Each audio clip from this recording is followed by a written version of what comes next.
जय हिंद दोस्तों। अभी रेलवे ग्रुप डी का एग्ज़ाम चल रहा है 2026 का एग्ज़ाम। उसमें इनकम एंड एक्सपेंडिचर वाले सवाल बहुत ज़्यादा पूछे जा रहे हैं। लगभग हर एक शिफ्ट में ये सवाल पूछे जा रहे हैं। तो जिनका एग्ज़ाम अभी होने वाला है आगे आने वाले शिफ्टों में, वो इस वीडियो को बड़े ध्यान से देखेंगे, क्योंकि सवाल को लगाने का बेस्ट अप्रोच यहाँ पर हम आपको बताने वाले हैं। ये सवाल फिक्स है कि आपके शिफ्ट में एक ठो सवाल ज़रूर देखने को मिलेगा। इसमें इनकम एक्सपेंडिचर में दो टाइप के सवाल पूछे जाते हैं, एक रुपए वाला और एक परसेंटेज वाला। दोनों टाइप के सवाल आपको करवाएंगे, ठीक ना। देखिएगा दोस्तों, रेलवे युग बैच में आप लोग रेलवे के सभी एग्जाम्स के लिए कंप्लीट मैथ्स पढ़ सकते हैं सिर्फ 99 रुपीज़ में। 99 रुपीज़ में आपको पूरा कोर्स मिलेगा। इसमें अरिथमेटिक भी पढ़ाएंगे, एडवांस भी पढ़ाएंगे।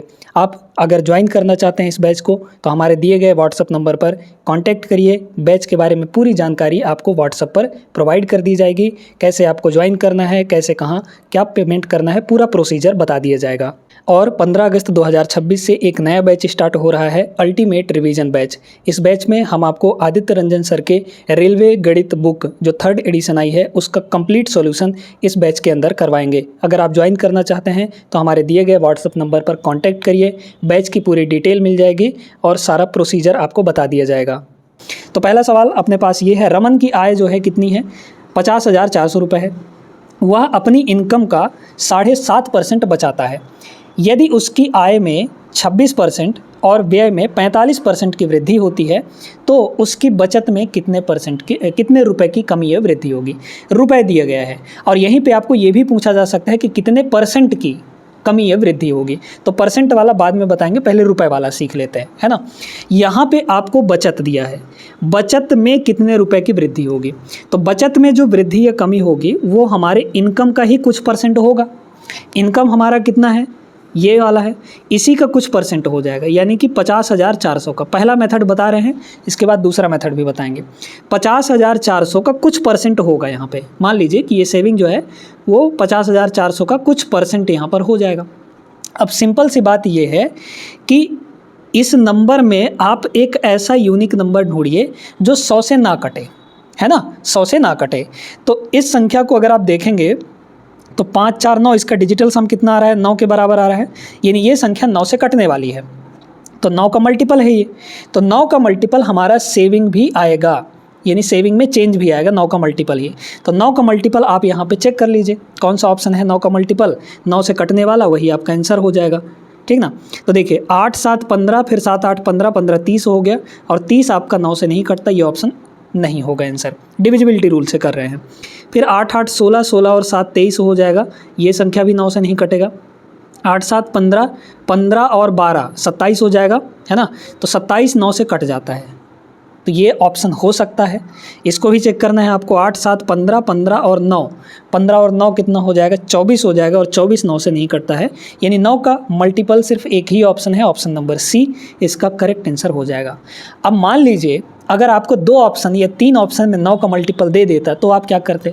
तो उसके लिए हम एक दूसरा मेथड आपको बताने जा रहे हैं, बड़े ध्यान से इसको समझना है। आप सभी को पता है एक फॉर्मूला कि जो एक्सपेंडिचर होता है प्लस सेविंग, ये दोनों मिलकर इनकम के बराबर होते हैं, ठीक है। तो अगर यहाँ से जो पूछा जा रहा है, आपको क्या पूछा जा रहा है? बचत में कमी या वृद्धि पूछी जा रही है, यानी बचत में चेंज पूछा जा रहा है। तो बचत क्या होगा यहाँ से? बचत बताइए, ये हो जाएगा आई और ई उधर चला जाएगा तो माइनस का ई हो जाएगा। ये फॉर्मूला आपके नॉर्मल वैल्यू के लिए भी लगता है और चेंज वाली वैल्यू के लिए भी लगता है, यानी कि अगर हम इनमें डेल्टा लगा दें तो भी यही फॉर्मूला काम करेगा। यानी डेल्टा एस, यानी कि सेविंग में चेंज जो होगा वो होगा इनकम में चेंज माइनस एक्सपेंडिचर में चेंज। एक्सपेंडिचर मतलब खर्चे में चेंज, है ना। तो इसी फॉर्मूले का सहारा हम लोग लेंगे। हमें चूंकि इसमें चेंज निकालना है तो हमें डेल्टा आई निकालना पड़ेगा और डेल्टा ई निकालना पड़ेगा। तो डेल्टा आई और डेल्टा ई निकाल लेते हैं। सबसे पहले डेल्टा आई निकालते हैं। डेल्टा आई कितने का चेंज आ रहा है इनकम में? तो पुराना इनकम कितना है हमारा? पुराना इनकम है यहाँ पर 50,400। दूसरा मेथड ये बता रहे हैं। अब इसमें इनकम में कितने परसेंट की चेंज आ रही है? 26% की चेंज आ रही है। तो हमें चेंज ही चाहिए, है ना, कितना बढ़ रहा है या कितना घट रहा है। तो बढ़ रहा है तो पॉजिटिव वैल्यू लेंगे, यानी कि 26% बढ़ रहा है तो 26% हो गया। इसमें सिर्फ और सिर्फ आपको यूनिट डिजिट लगाना है। क्या लगाना है? यूनिट डिजिट लगाना है। तो यूनिट डिजिट अगर देखेंगे तो ये कट जाएगा, आपका कट जाएगा तो 6 चौके 24 यानी कि यूनिट डिजिट यहाँ पे कितना आ गया, 4 आ गया। डेल्टा आई का यूनिट डिजिट 4 आया है। अब हमको यहाँ पे डेल्टा ई निकालना है ना, यानी एक्सपेंडिचर। सबसे पहले हम लोग पुराना एक्सपेंडिचर देखेंगे। तो बताइए 7.5% अगर वो बचाता है तो एक्सपेंस कितना होगा, खर्चा कितना होगा, 100% माइनस 7.5%, क्योंकि इनकम जो होता है वो 100% होता है। तो 100 में से 7.5 अगर घटा देंगे तो 92.5% आ जाएगा। यानी कि जो हमारा इनकम है 50,400 उसका कितना परसेंट यहाँ पे खर्च कर रहा है, 92.5% खर्च कर रहा है। 92.5% यानी डिवाइड बाई 100, और पॉइंट इसका डिजिट हटाएंगे डेसिमल तो नीचे एक जीरो और लग जाएगा, ठीक है। इनटू ये जो है आपका यहाँ पर निकल कर आया है, ये आपका ओरिजिनल यानी कि पुराना वाला आपका एक्सपेंडिचर है, खर्चा है। अब हमें चूँकि चेंज चाहिए, तो चेंज कितने परसेंट का हो रहा है, 45% का चेंज हो रहा है, तो 45% यहाँ पर लिख लीजिए। अच्छा, बढ़ रहा है तो पॉजिटिव वैल्यू लेंगे। सिंपल सी बात यही है कि बढ़ रहा है तो पॉजिटिव वैल्यू लेंगे, अगर कहीं पे कमी होता तो नेगेटिव वैल्यू ले लेते, है ना। और डिवाइड बाई यहाँ पर 100 हो गया। अब इसका भी यूनिट डिजिट आप निकाल लीजिए, इसका भी यूनिट डिजिट आप निकाल लीजिए। चलिए देखते हैं कितना हो जाएगा यहाँ पर। तो अगर देखा जाए सिर्फ यूनिट डिजिट पे काम करना है, 2 जीरो से 2 जीरो ख़त्म होगा ये, है ना। 25 से काटिए, ठीक ना। 25 से अगर हम लोग निपटा दें इसको तो 25 चौके 100 यानी कि 40 हो जाएगा, और 25 से इसको काटिए, 25 तियाँ 75 और 17 बचा 175 हो जाएगा, है ना। तो 25 सत्ते 175, ठीक है, ये कट गया। और आप यहाँ पर 8 से निपटाइए, 8 पंचे 40 और 8 से इसको काटेंगे तो 8 छक्के 48 बचा 2, 8 तियाँ 24, ये हो जाएगा 8 से कटेगा तो, और 5 से ये कट जाएगा 9 बार में। अब यूनिट डिजिट निकालिए, 3 सत्ते 21 का मतलब 1, और 1 इंटू 9 आ जाएगा यहाँ पे, यानी कि 9 आ गया। अब यहाँ पर आपको ये देखना है कि भैया इनकम कितना आया, इनकम के यूनिट डिजिट 4 आ रहा है और एक्सपेंडिचर के यूनिट डिजिट यहाँ पे 9 आ रहा है। अब हमें यहाँ पर निकालना है, ठीक है। इसके लिए आपको ये देखना पड़ेगा कि बड़ा वैल्यू कौन है, ठीक ना। बड़ा वैल्यू कौन है, डेल्टा आई बड़ा है कि डेल्टा ई बड़ा है, ये चीज़ आपको देखना पड़ेगा। और वो कहाँ से देखेंगे, हम लोग यहाँ से देख सकते हैं। सिंपल सी बात है, देखिएगा कैसे निकालेंगे हम लोग, समझिए इस चीज़ को। अगर आप सिर्फ डेल्टा आई को देखेंगे तो इस 50,400 का कितना है, सिर्फ 26% है ना। अब इसी 50,400 का हमें इस वाली वैल्यू को देखना है, ये पूरा वैल्यू कितना आएगा, कितने परसेंट आएगा। तो अपने पास था कितना, अपने पास था यहाँ पे 925 डिवाइड बाई 1000 इंटू यहाँ पे 45%, तो 45%, इसको ऐसे ही रहने दीजिए क्योंकि हम यहाँ पे सिर्फ 26% लिख रहे हैं। अब इसको अगर आप देखेंगे तो क्या ये वैल्यू, ये जो पूरी वैल्यू निकल कर आएगी, इसको मल्टीप्लाई करने पे क्या 26% से ज़्यादा आएगा कि नहीं, बिल्कुल ज़्यादा आने वाला है दोस्तों, है ना। सिंपल सी बात है कि ये बिल्कुल 26% से ज़्यादा ही आएगा, 26% से ज़्यादा ही आएगा। क्यों, क्योंकि यहाँ पे 45 है और ये लगभग 1 के बराबर ही है, क्योंकि 925 बटे इतना है, तो लगभग 1 के बराबर ही है। तो 45% से थोड़ी सी वैल्यू कम आएगी, लेकिन 26% से नीचे नहीं आ पाएगा। और 26% से नीचे अगर नहीं आएगा तो इसका मतलब ये हुआ कि ये 26% से ज़्यादा हो गई, कि यानी कि इनकम जो है वो एक्सपेंडिचर जो है ज़्यादा वैल्यू होगी, बड़ी वैल्यू होगी। तो ये वैल्यू बड़ी होगी, ये वैल्यू छोटी होगी। तो इसमें से इसको घटाएंगे तो 9 में से 4 गया, कितना आ जाएगा, 5 आ जाएगा। यूनिट डिजिट आपका 5 होगा, लेकिन इसमें से जब इसको घटाएंगे तो ये नेगेटिव वैल्यू देगा। और नेगेटिव का मतलब यहाँ पे हुआ डिक्रीमेंट, यानी डिक्रीज़ होगा। डिक्रीज़ विद यूनिट डिजिट 5, तो डिक्रीज़ और with unit digit 5 option number C correct answer हो जाएगा। ठीक है, क्लियर हो गई दोनों चीज़ें, आपको अच्छे से समझ में आ गई होंगी। ठीक है, आगे चलते हैं अगले क्वेश्चन पर। दूसरा सवाल देखिएगा, ये भी उसी टाइप का सवाल है ना। इसमें भी आप एक यूनिक नंबर ढूंढ सकते हैं। अच्छा, बचत में कितने % की वृद्धि या कमी होगी, ये पूछा गया है। तो देखिए कि यहाँ पे परसेंट में नहीं, रुपए में। यहाँ पे 45,000 है इनकम। 45 मतलब कि 9 का डिविजिबिलिटी रूल, 4 5 9 का मल्टीपल है ये। तो 9 का मल्टीपल ढूंढ लीजिए, कौन सा आंसर होगा, मतलब कौन सा ऑप्शन होगा। तो 5 2 7 ये नहीं कटेगा, ऑप्शन नहीं होगा। 5 2 7 1 8 ये भी नहीं होगा। 5 2 7 2 9 ये हो जाएगा। फिर 2 2 4 ये भी नहीं होगा। तो एक ही ऑप्शन है, ऑप्शन नंबर सी यहाँ पे करेक्ट आंसर होगा। अच्छा, दूसरा तरीका क्या है, आपको बचत में कितने रुपए की वृद्धि या कमी होगी ये निकालना है। तो डेल्टा एस की वैल्यू क्या होती है, डेल्टा आई यानी कि change in income minus change in expenditure, ये हो जाएगा। तो डेल्टा आई पहले निकालिए। चलिए डेल्टा आई निकालते हैं हम लोग यहाँ पे, है ना।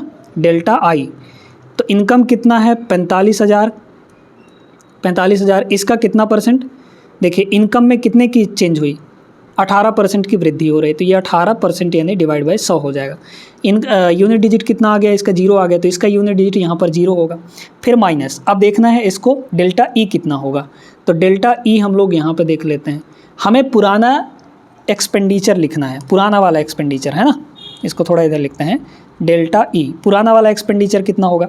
देखिए इनकम कितना है 45,000, इस 45,000 में से कितना खर्च किया वो एक्सपेंडिचर, 12.5% बचाया वो, तो 87.5% वो क्या करेगा, 87.5% यानी कि 87.5 डिवाइड बाई, अच्छा डेसिमल आप हटा के लिखिए है ना, डेसिमल आप हटा के लिखिए, तो ये हो जाएगा परसेंट हटाने पर 100 और डेसिमल हटाएं तो एक जीरो और, ये आ गया हमारा पुराना वाला एक्सपेंडिचर। इसमें कितने का चेंज हो रहा है, व्यय में 20%, तो 20% का चेंज इसमें निकाल लीजिए, तो 20% यानी डिवाइड बाई 100। अब काटा पीटी कर लेंगे, यूनिट डिजिट निकाल लेंगे, एक जीरो से एक जीरो खत्म हो गया, 2 जीरो से, अच्छा 3 जीरो से ये 3 जीरो खत्म हो जाएगा। अब आप यहाँ पे देखिए कि 2 से ये 5 बार में ख़त्म है ना, और 5 से ये आपका, या फिर आप इसको देखिए 5 से ये 9 बार में ख़त्म हो जाएगा, तो यूनिट डिजिट क्या बना, 9 पंजे 45, यानी कि 5 ही बनेगा इकाई अंक, इसका यूनिट डिजिट 5 होगा। ठीक है, अब हमें ये देखना है, अच्छा दोनों केस में आपका 5 ही आएगा, लेकिन हमें ये पता करना है कि कमी होगी या वृद्धि होगी, है ना, क्योंकि अगर 0 में से भी 5 घटाएंगे तो ये 10 में से 5 घटेगा, मतलब 5 ही आएगा यूनिट डिजिट, या फिर 5 में से 0 घटाएंगे तो भी आएगा 5 ही यूनिट डिजिट। तो 5 यूनिट डिजिट वाले 2 ऑप्शन हैं, बी और सी है, लेकिन अब हमें ये पता करना है कि कमी होगी कि वृद्धि होगी। ठीक है, कमी होगी कि वृद्धि होगी, तो कमी होगी कि वृद्धि होगी ये कैसे पता चलेगा, हमें ये पता करना है कि डेल्टा आई बड़ा होगा कि डेल्टा ई बड़ा होगा। देखिए 45,000 का ये 18% है, ठीक, यहाँ देखिए 45,000 का टोटल ये कितना परसेंट आएगा, तो इसको आप देख पा रहे हैं 875 डिवाइड बाई 1000 है ना, 1000 इंटू यहाँ पर 20% है, 20% है कि नहीं, इसी को कैलकुलेट करिए, इसी को अगर हम कैलकुलेट करेंगे 2 जीरो से 2 जीरो आ गया है ना, और 2 से ये 50 बार में आपका कट जाए, या फिर आप डायरेक्टली देखिए 875 का डबल, 875 का डबल, या फिर इसको ऐसे लिख सकते हैं 8.75 और इसका हो जाएगा डबल, तो ये कितना आएगा 8 दूना 16 और मतलब कि 75 का डबल 1.5, तो 17.5 आ जाएगा, ये 17.5% बनेगा, जबकि ये 18% है। तो इनकम बड़ा है, इनकम आपका क्या है, बड़ा है, ये वैल्यू ज़्यादा है और ये वैल्यू छोटी है, डेल्टा ई जो है छोटी है, तो इसमें से जब इसको घटाएंगे तो पॉजिटिव, बड़ी वैल्यू में से छोटी वैल्यू को घटाएंगे यहाँ पे, तो ये आपका पॉजिटिव बनेगा, यानी कि वृद्धि होगा। तो वृद्धि किस में है, ऑप्शन नंबर सी में, विद यूनिट डिजिट 5। क्लियर हो गई बात है ना, चलिए आगे चलते हैं। थर्ड क्वेश्चन ये रहा दोस्तों, रमन की आय 75,400 है, वह अपनी आय में से इतना बचत करता है, उसकी आय में इतने % की वृद्धि होती है, व्यय में इतने % की वृद्धि होती है, तो बचत में कितने रुपए की वृद्धि होगी। इसमें कोई एक यूनिक नंबर ढूंढिए, है ना, 75,400 में से। तो इसमें से अपन क्या करते हैं कि 2 अलग कर लेते हैं, क्योंकि 3 से तो ये कटेगा नहीं, है ना, 9 भी नहीं है इसमें, 5 4 9 7 बच जाएगा, तो 9 इसमें नहीं है, तो इसमें से 2 अलग करिए भला। 2 अलग अगर हम लोग करेंगे तो ठीक है, अगर हम देखें तो 13 से भी अलग हो रहा है, ये 13 इसमें छुपा हुआ है। जैसे 13 अगर देखेंगे तो 13 पचे 65, 10 बचा तो 13 अट्ठे 104 होता है ना, तो ये कितना हो जाएगा 13 पचे 65 और 13 अट्ठे 104, यानी कि 58 इंटू ये है।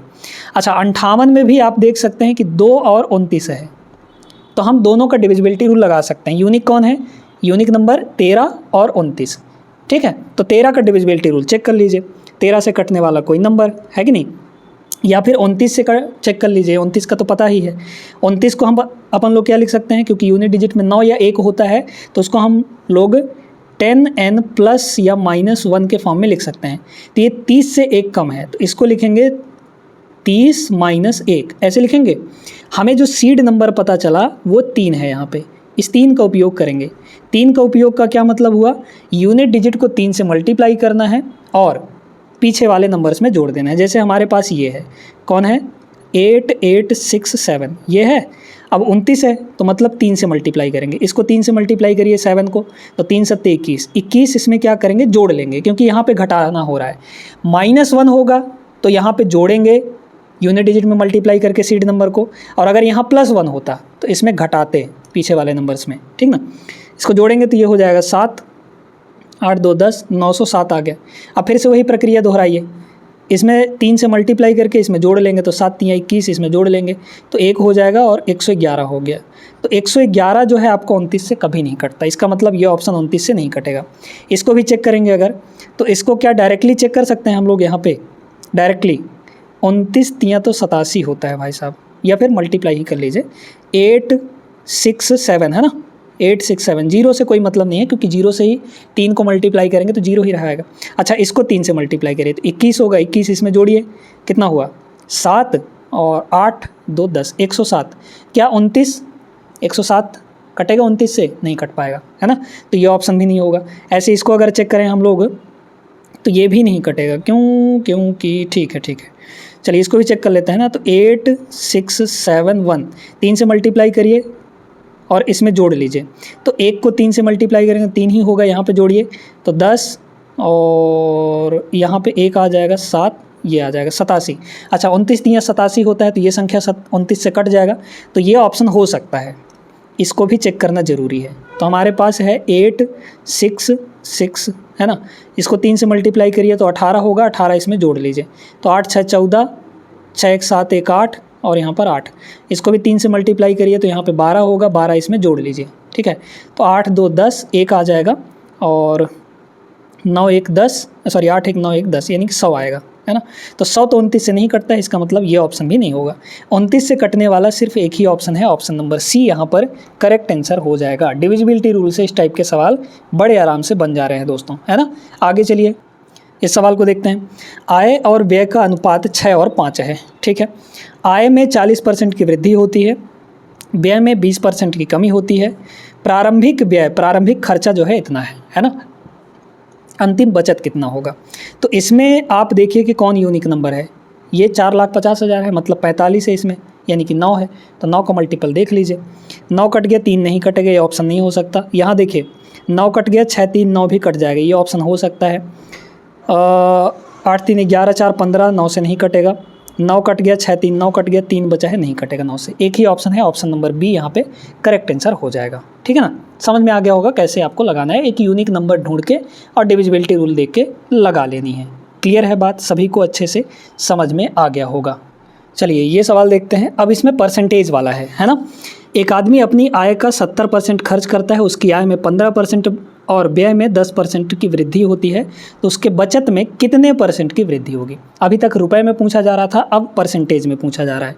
तो इसको भी लगाने का आसान सा तरीका है। आप देखिए कि पता है आपको एक्सपेंडिचर प्लस सेविंग ये दोनों मिलाकर किसके बराबर होता है, इनकम के बराबर।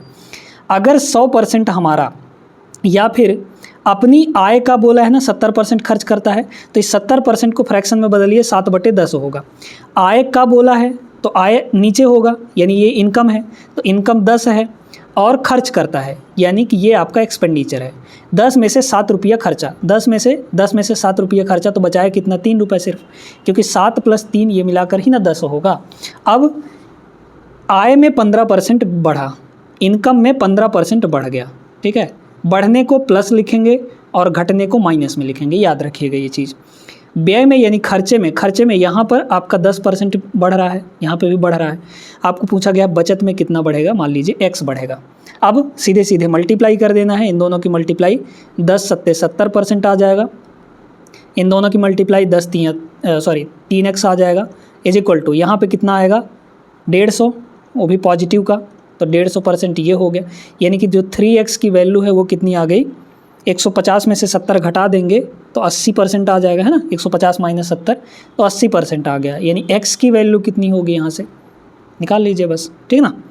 तो कितना हो जाएगा, 3 से इसको डिवाइड करेंगे तो 3 दूना 6 बचा 2, तो 3 छक्के 18 है ना, 26 पॉइंट समथिंग आ जाएगा, है ना भाई। 3 दूना 6 20 बचा, 3 छक्के 18 26 पॉइंट समथिंग आएगा, और 26 पॉइंट समथिंग कहाँ है, ऑप्शन नंबर ए में, ये इसका करेक्ट आंसर हो जाएगा।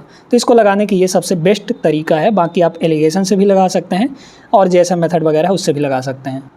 अगला क्वेश्चन देखिए, एक व्यक्ति अपनी मासिक आय का 10% बचाता है, ठीक है। अच्छा 10% की फ्रैक्शन वैल्यू कितनी होगी 1/10, तो आय का बोला है इनकम नीचे होगा, बचाता है मतलब इतना बचाता है, ये सेविंग हो गया। तो एक्सपेंडिचर, सेविंग और इनकम क्या होगा, इनकम 10 है, बचाया 1 तो खर्चा 9 करेगा, 9 + 1 10 होगा, है ना। ये इसके बाद अब यहाँ पे देखिए, यदि उसकी मासिक आय में 30% की वृद्धि होती है, इनकम जो है 30% बढ़ गया, प्लस हो गया, और वह पिछली बचत से 20% अधिक बचत करता है, यानी कि बचत में 20% का बढ़ा, सेविंग यहाँ पर 20% प्लस हो रहा है, ये जो है 20% प्लस हो रहा है, तो उसके व्यय में कितने % का बदलाव आएगा, वृद्धि होगा, है ना। तो x निकाल लेते हैं हम लोग यहाँ पे व्यय में, तो ये हो जाएगा 9x प्लस यहाँ पे 1 × 20 20 आ जाएगा, है ना, इज इक्वल टू परसेंट में इज इक्वल टू ये 300 हो जाएगा, तो ये 300% हो गया, यानी कि जो हमारे पास 9x की वैल्यू है वो कितनी हो गई, 300 - 20 यानी कि 280 हो गया, ये है ना, 280%। तो यहाँ से x की वैल्यू कितनी आ जाएगी, 9 से डिवाइड कर लीजिए, 9 3 के 27 बचा आपका यहाँ पे 1, तो 10 हो जाएगा, 9 1 9 31 पॉइंट समथिंग आएगा, ऑप्शन नंबर बी इसका करेक्ट आंसर हो गया। ठीक है, क्लियर है। तो इस टाइप के सवालों को दोस्तों आप बड़े आसानी तरीके से लगा सकते हैं।